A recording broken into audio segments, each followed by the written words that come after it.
The parking lot of a Connecticut shopping plaza glows under the soft hum of fluorescent lights. Cars come and go, shopping bags swinging from tired hands, and children tug at their parents, begging for one more toy. It feels ordinary, almost comforting, the backdrop of everyday life. But beneath that cracked pavement and thin soil, silence keeps its grip on a terrible secret. A graveyard, hidden in plain sight, waiting for someone to listen to the stories buried within it. In July of 2003, a woman walked into the rhythms of a summer evening and never returned.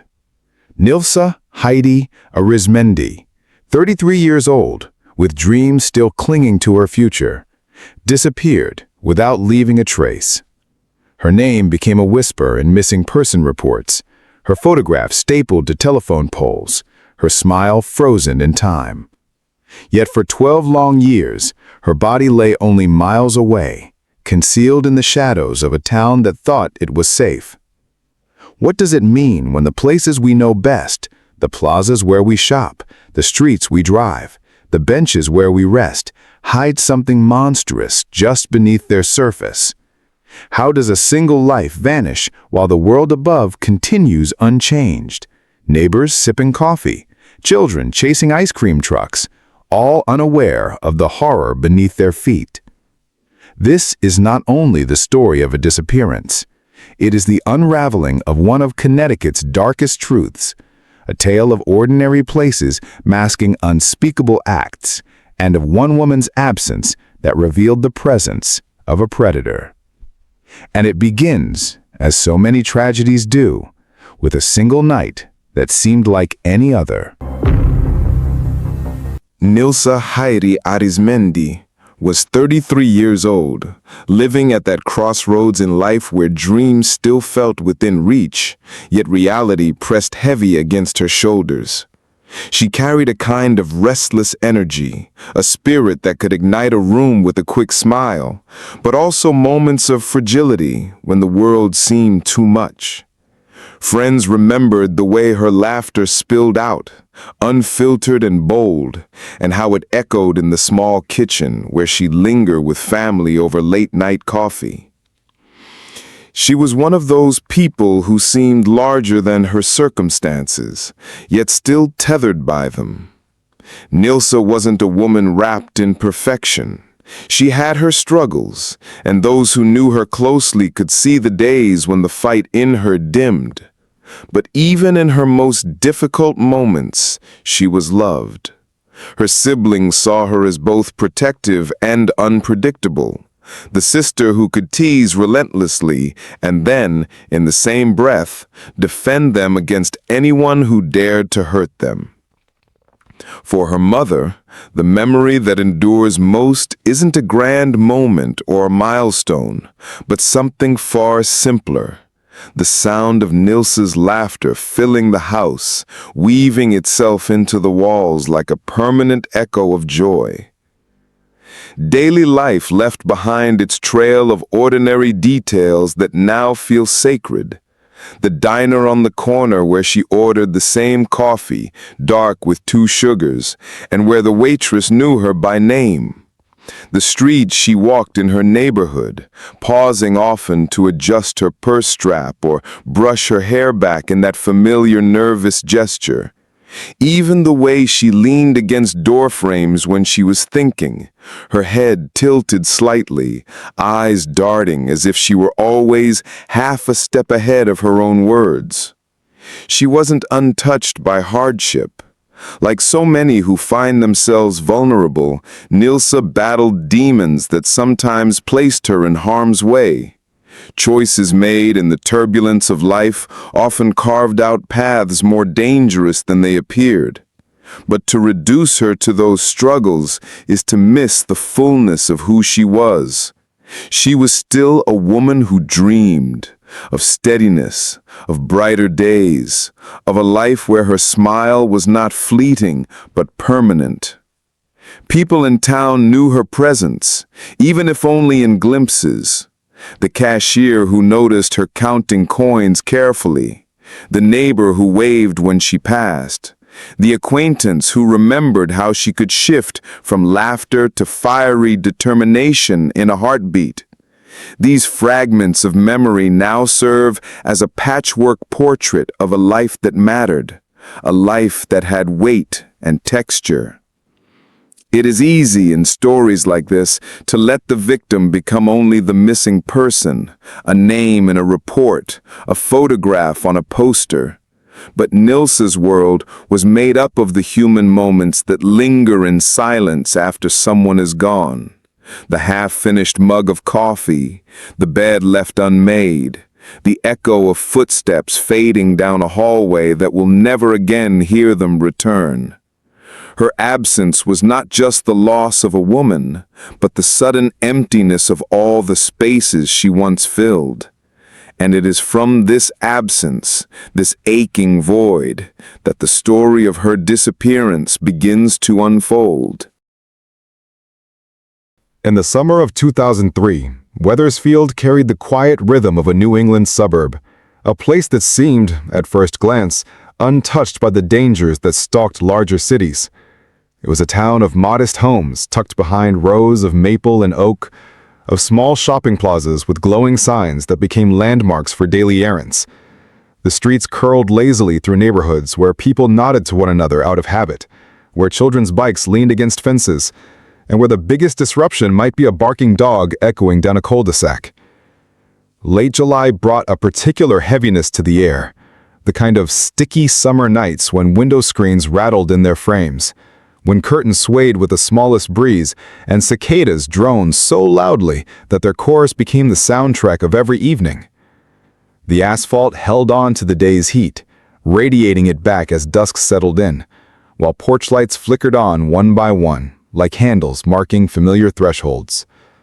It was the kind of place where routines defined the days, families shopping for groceries at the plaza, teenagers lingering near the gas station or coffee shop, retirees sweeping their front porches and pausing to chat about nothing in particular. People watched each other without realizing it, noting who left for work at dawn, who drove home late at night, whose grass grew too long before being cut. In towns like Wethersfield, privacy was both respected and silently pierced because everyone's life left traces for others to notice. Gossip traveled quickly here, often faster than official news. A neighbor's late-night argument, a car parked where it shouldn't be, a familiar face seen with someone new. Small details wove themselves into stories retold across backyard fences and in checkout lines. There was comfort in knowing others paid attention, in believing that no one could simply vanish without someone noticing. But that same closeness had its shadows too. It bred assumptions, blurred truths, and made silence sometimes more powerful than words. The landscape itself held its contrasts. Leafy, postcard-perfect streets gave way to stretches of industrial edges, to plazas where fluorescent lights hummed against the night. It was not a glamorous place, but it was steady, ordinary, and familiar. That ordinariness carried its own illusion of safety, convincing residents that tragedies belonged to headlines in other towns, not their own. And yet, even in such a town, darkness can find room to breathe. Behind the glow of convenience stores and the laughter of children playing past curfew, there are always places overlooked, the wooded lots that no one ventures into after dark, the abandoned corners of plazas where weeds push through cracked pavement, the spaces where the hum of daily life drowns out what should never be ignored. Wethersfield in 2003 was a community that believed it knew itself well, a place where people waved from porches, where the sound of a lawnmower marked the start of a weekend, where the rhythm of ordinary life felt unbreakable. But ordinary is a fragile shield, and it takes only one disappearance to prove that the safety people cling to can shatter in an instant. It was into this deceptively peaceful backdrop that Nilsa's story unfolded, pulling the town into a darkness it never expected. On the evening of July 25, 2003, the air in Wethersfield hung heavy with summer heat, the kind that clings to the skin and makes even the smallest movement feel deliberate. Windows were open across the neighborhood, box fans humming, televisions flickering in living rooms as the town settled into its Friday night rhythms. Somewhere within that ordinary backdrop, Nilsa Haiti Arizmendi crossed a threshold from the known into the unknown, stepping into a night that would never give her back. She was last seen with William Devon Howell, a man whose presence in her life was fleeting, tenuous, barely a thread connecting them, yet strong enough in that vulnerable hour for her to follow. The details of their final encounter seem almost unremarkable on the surface. Two people in the orbit of late-night choices, a van parked with its engine idling, the whisper of plans made in haste. But it was within that ordinariness that everything unraveled. Hours passed, and silence grew. No phone calls came, no familiar knock at the door, no sound of her keys jangling as she returned home. The streets she usually walked remained untouched by her footsteps. Her belongings, things she would never willingly part with, stayed behind, as if her life had been paused mid-sentence. It was not the kind of absence that made sense, not even for a woman who had her struggles, her restless moments. This was something else, something darker. The van itself would later be remembered with a shudder, described by those who knew more as a murder mobile. It was an old, worn-out vehicle that blended too easily into the background, the sort of van no one looks at twice when it passes on a highway. Inside, however, it held secrets far worse than its rusted panels and stained seats revealed. That night, it became both vessel and trap. One remark, chilling in its casual cruelty, would echo later like a confession whispered into the dark. Howell telling someone it would be a big problem if the police ever found her body. Words like that strip away any illusion of accident or misunderstanding. They revealed intention, knowledge, and a hollow absence of humanity. How could someone vanish so quickly in a town where everyone noticed everything? In a place where neighbors tracked routines, where gossip carried details like seeds in the wind? How did Nilsa's absence slip past the watchful eyes of a community? It grounded down on those who later pieced together her final hours. She hadn't run, she hadn't drifted away quietly. She had been taken, swallowed whole by a moment that left no trace except silence. And it is within that silence that the terror grows, because silence is not empty. Silence holds the weight of every scream unheard, every movement unseen, every life extinguished without witness. By the time the night gave way to morning, Nilsa was already gone, leaving behind only questions, unease, and the faintest shadow of her last steps. The next day, Wethersfield would wake to its usual rhythms, unaware that one of its own had vanished into the kind of darkness that never returns what it takes. When the hours turned into a full day, the first ripple of panic broke the surface.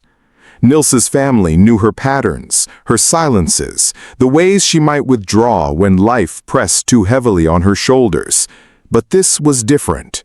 Calls went unanswered, messages sat untouched, and the small comforts of routine, the morning check-ins, the sound of her voice filling a room, were gone. At first, there was disbelief, the kind that forces you to invent reasons. Maybe she needed space. Maybe she'd found a friend's couch to crash on. But with every passing hour, the fragile thread of hope frayed further. Her mother's kitchen phone became a lifeline that rang and rang, carrying pleas into a void. Siblings paced hallways, voices growing hoarse as they retraced Nilsa's last known steps in their minds, imagining where she might have gone, clinging to the thought that at any moment the door could open and she would be standing there. Fear does not arrive as a sudden storm. It seeps in, inch by inch, until it fills every corner of a home, every breath, every moment of waiting. Police, when first notified, treated it as they so often do, a missing adult, perhaps out on her own terms. They took notes, wrote down descriptions, checked the basics. But underneath the procedural calm, there was a flicker of unease. Nilsa had left too much behind, had broken too sharply from her rhythm. The officers knocking on doors carried clipboards in questions, yet what they met in return was something colder. Shrugs, puzzled looks, the uneasiness of neighbors who wanted to help but had seen nothing at all. And still the whispers began. In the diner where Nilsa was known for her order of black coffee with just a splash of cream, the regulars leaned closer over their cups. One woman insisted she had seen Nilsa walking 2 days later, her shape caught in the corner of a windshield near the edge of town, but the sighting proved false, a mirage born of wishful thinking.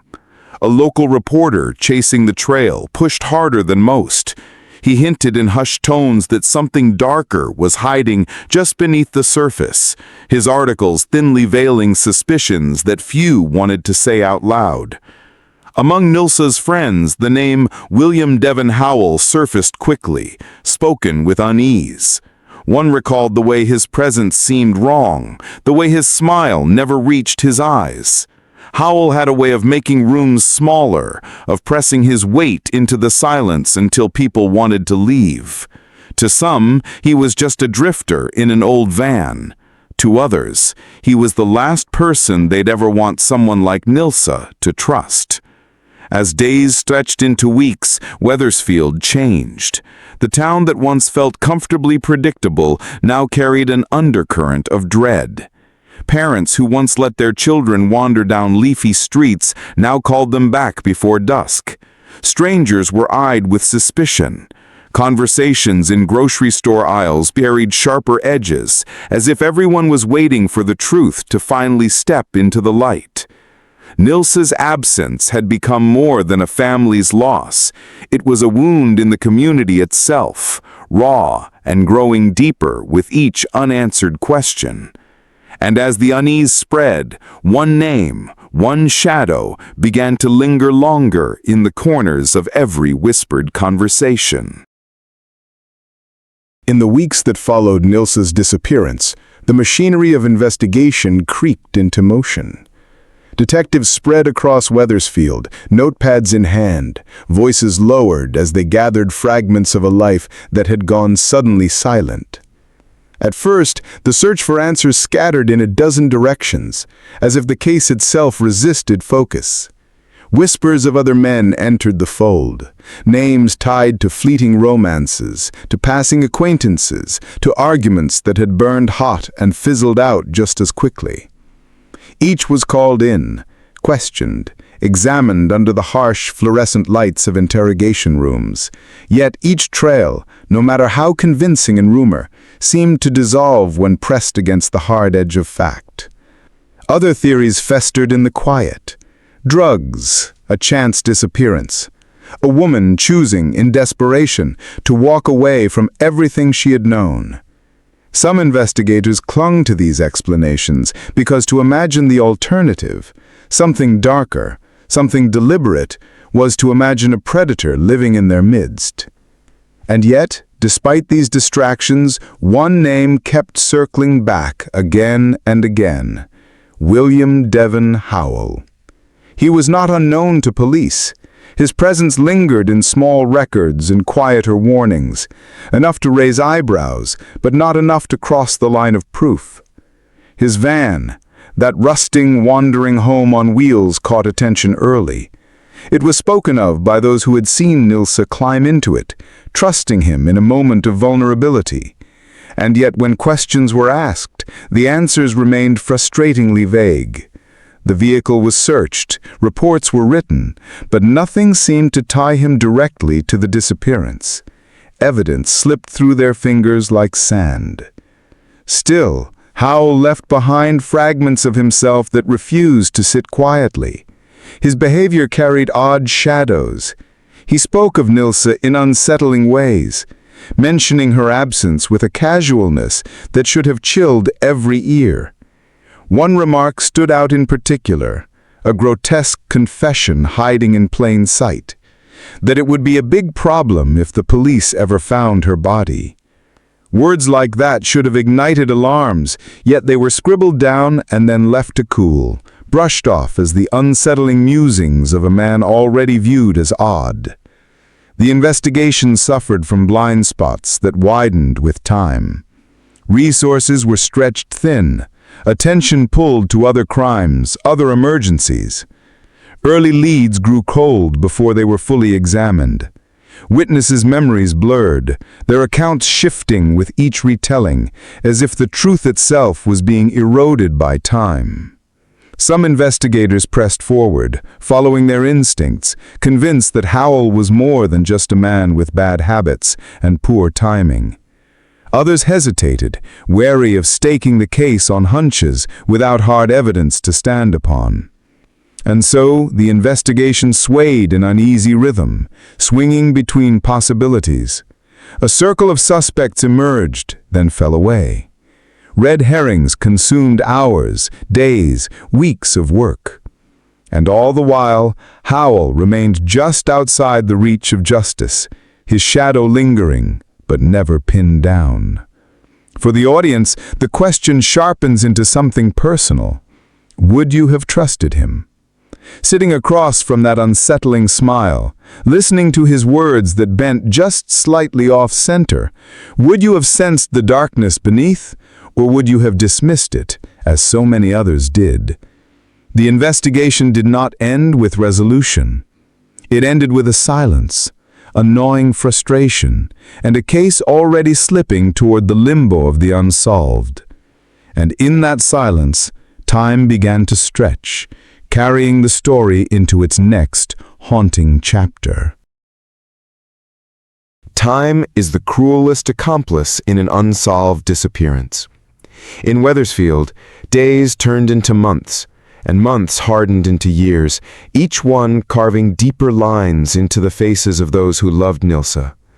The posters that once fluttered brightly on telephone poles began to fade, their ink washed thin by rain, their edges curling in the sun. Where once they demanded attention, they soon became part of the background. Paper ghosts clinging to wood, ignored by passers-by who no longer stopped to read the name.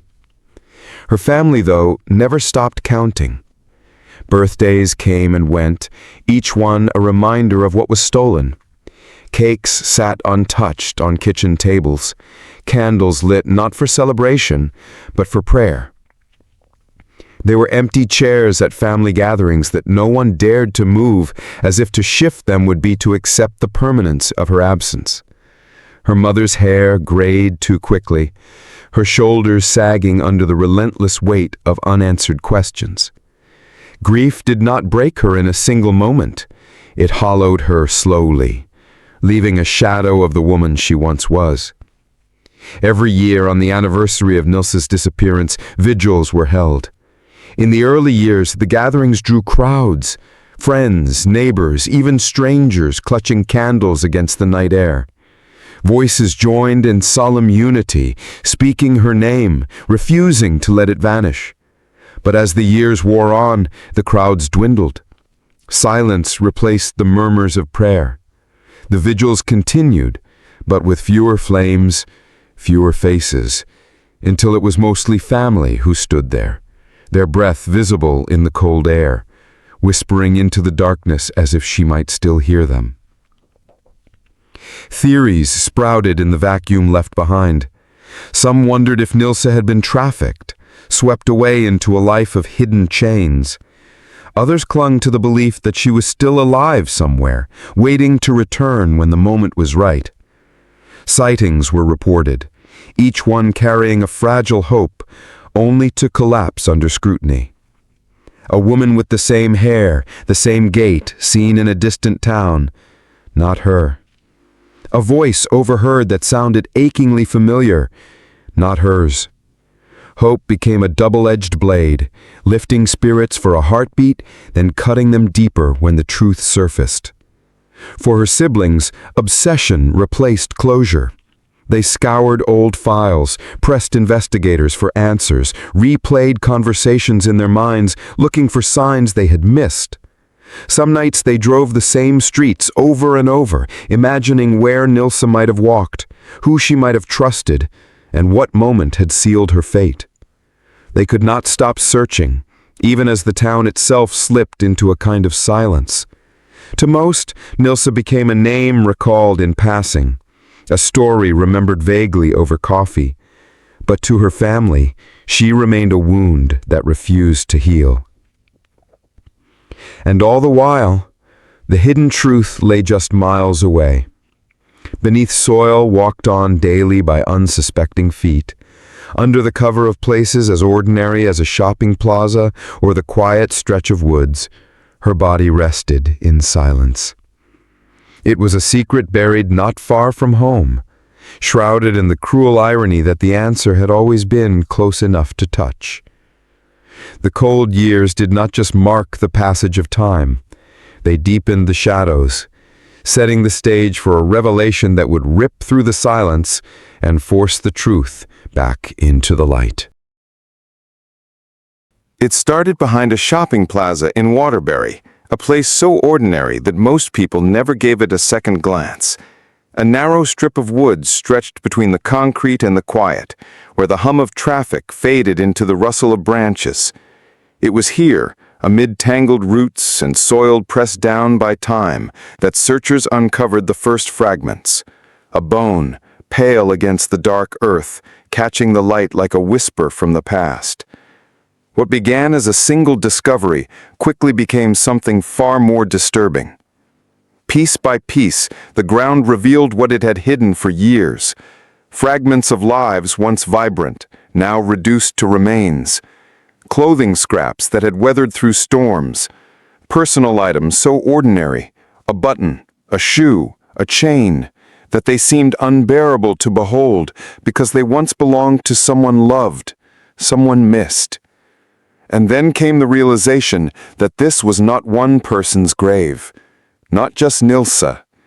Beneath those woods lay Melanie Camiliani, Daniel Janice Wisnant, and others whose names had been carried on posters and in whispered prayers. 7 souls in total, bound together in death by the cruelty of a single man. The horror was staggering. What had once been a mystery of one young woman's disappearance cracked open into a burial ground of unimaginable proportions. Families who had lived for years in uncertainty were suddenly forced to confront the truth, not in the gentle return of closure, but in the violent shock of discovery. These were not isolated tragedies, not chance disappearances. They were chapters in a much darker story, threads woven together by a predator who had moved in plain sight. Grief poured across the community in waves. For Nilsa's family, the news shattered the fragile hope they had clung to for so long, replacing it with the unbearable weight of certainty. For others, it meant an end to questions that had haunted them for years, but also the agony of knowing the scale of the cruelty. Candlelight vigils burned once again, but now with flames that flickered for more than one life, for a collective loss that no words could soften. And beneath all of it lay a chilling truth. Nilsa's story was never hers alone. She was one of many, caught in the orbit of something far larger, something far darker than anyone had imagined. What followed would not only shock the families, but also shake the entire community as investigators began to trace all these paths back to one man. When the fragments of truth began surfacing from the soil, detectives finally followed the trail to a man who, for years, had blended into the background of ordinary life. His name was William Devon Howell. To neighbors, he was unremarkable, a man who drove an old van, kept to himself, sometimes struck up conversations with strangers in a way that seemed casual, even friendly. But behind that plain surface, investigators uncovered a reality more chilling than anyone had imagined. Born into shadows of instability, Howell grew into adulthood with fractured connections and a life that never quite seemed to settle.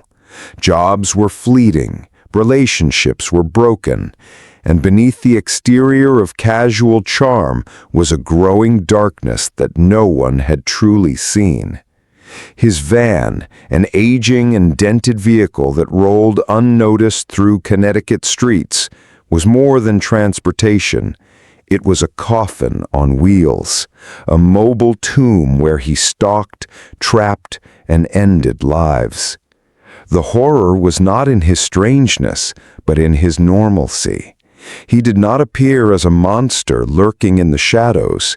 He was the man filling his gas tank at the station down the road, the one grabbing fast food, the one waiting at a traffic light just like everyone else. He was, in every sense, hidden in plain sight. And while families searched for answers, while vigils were held and hope was stretched thin, Howell carried on, carrying within him the knowledge of 7 stolen lives. The betrayal cut deep, because the face of Connecticut's most prolific serial killer was not unfamiliar, not foreign, but part of the same community that had mourned and searched. The twist was unbearable. While parents lit candles, while posters faded on telephone poles, the man responsible had been walking among them, unremarkable, unnoticed. When police finally placed him under arrest, the weight of the revelation spread like shockwaves. The name William Devon Howell became synonymous not with a neighbor or an acquaintance, but with cruelty of a scale the state had never seen. He had preyed on the vulnerable, women and men searching for shelter, for trust, for a hand extended, and turned those needs into opportunities for control, for violence, for murder. The arrest closed one chapter, but opened another. The confrontation with how such darkness could exist so close, so quietly, for so long. And as the community struggled to comprehend that the killer was not some shadow in the night, but one of their own, the courtroom doors began to open. The courtroom became a stage where grief and truth finally converged. Families who had waited for answers through years of silence now sat in wooden pews, clutching tissues, photographs, and each other's hands as if to anchor themselves against the tide of pain. The walls felt heavy, the air tense with a kind of quiet that was not peace but restraint. The silence of people who had suffered too much and waited too long. When William Devon Howell entered, he did not carry the weight of those lives on his shoulders. He sat detached, a presence both ordinary and monstrous, his eyes avoiding the faces of the mothers, the brothers, the children who had come to look at him, to look into the eyes of the man who had stolen their worlds. His posture was slouched, his expression vacant, as though he were waiting for a bus rather than the judgment of a state, the final chapter of 7 stolen lives. One by one, families stood to speak. Their voices cracked, their hands trembled, but their words carried more force than any gavel. A mother described the birthdays that had passed in silence, the candles that burned for no one. A daughter spoke of the empty chair at Christmas, the absence that echoed louder with each passing year. Some words were laced with anger, others with heartbreak so raw it drew tears from strangers in the gallery. Every testimony was both a memorial and an indictment, a reminder that Howell's crimes had reached far beyond the lives he ended. And through it all, Howell sat, cold, detached. He showed no tears, no flicker of remorse, no attempt at explanation. When the moment came for him to speak, his words were stripped of weight, a plea of no contest. Not a denial, not an admission, but something hollow, like an empty shell of responsibility. For families who had waited for an apology, it was a second wound, a confirmation that the man before them would never give them the humanity he had stolen from their loved ones. The judge's words carried authority, but even the sound of the gavel striking wood could not measure against the weight of what was lost. Multiple life sentences. Justice in the eyes of the law. Yet for those who had lived through years of waiting and wondering, the verdict was both a release and a torment. Relief that the man would never walk free. Fury that he had been free long enough to take so much. Grief that no sentence, no matter how long, could return what he had taken. Outside the courthouse, the public response rippled through the community. Some found closure, the finality of knowing the killer was caged. Others felt only emptiness, a reminder that justice is a word that can never equal resurrection. The air was filled with mixed emotions, tears and sighs, anger and gratitude, exhaustion and relief. And as the doors of the courtroom closed behind him, Howell vanished into a prison system that would keep him for the rest of his life. But for the families, for the town, for the state of Connecticut, the story did not end with his chains. Because the echoes of what he had done would linger, shaping how they remembered, how they grieved, and how they healed. When the trial was over and the cameras turned away, the real weight of the story began to settle on those who had lived it. For the families, truth had finally replaced uncertainty, but it did not come as comfort. It came as a burden. The knowledge of where their loved ones had spent their final moments, the cruel clarity of how their lives had ended.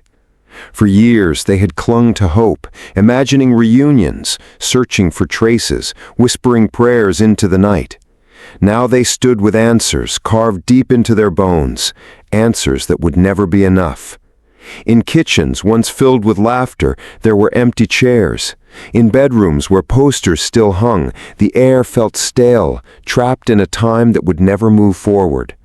Mothers aged beneath the strain of grief, their faces marked not only by years, but by the unrelenting ache of absence. Siblings carried the weight of silence, wondering who they might have been if those they loved had grown alongside them. The truth may have ended the waiting, but it could never heal the hollow places left behind. The community itself bore scars that would never fade. A small Connecticut town, once ordinary, once safe, now carried the knowledge that beneath its soil lay the buried remnants of horror. Roads once familiar now held shadows. Woods once walked by children now seemed haunted by ghosts. The discovery of the burial ground became a wound in the town's identity, a reminder that even the most unassuming corners can hide unimaginable darkness. People whispered about it in grocery stores, avoided driving past the plaza where the bodies had been found, and carried an unspoken fear that evil could dwell anywhere, even here. Memorials became both rituals and rebellions against forgetting. Vigils were held not just once, but year after year, candles flickering in the cold night, their flames trembling like the memories they guarded. Names were read aloud, carved into stone, carried in photographs pressed against the chest. Each vigil was an act of defiance against the erasure the killer had intended. Each light in the darkness was a vow that those lives would not vanish quietly. Yet the legacy stretched beyond one town, beyond one case. It ignited difficult conversations about how society treats its most vulnerable, the homeless, the addicted, the women on the margins whose disappearances too often go unnoticed. Howell had preyed on those whom the world had already overlooked, turning invisibility into opportunity. And in the wake of his crimes, a stark question lingered. How many others remain unheard, their stories untold because the world did not deem them important enough to protect?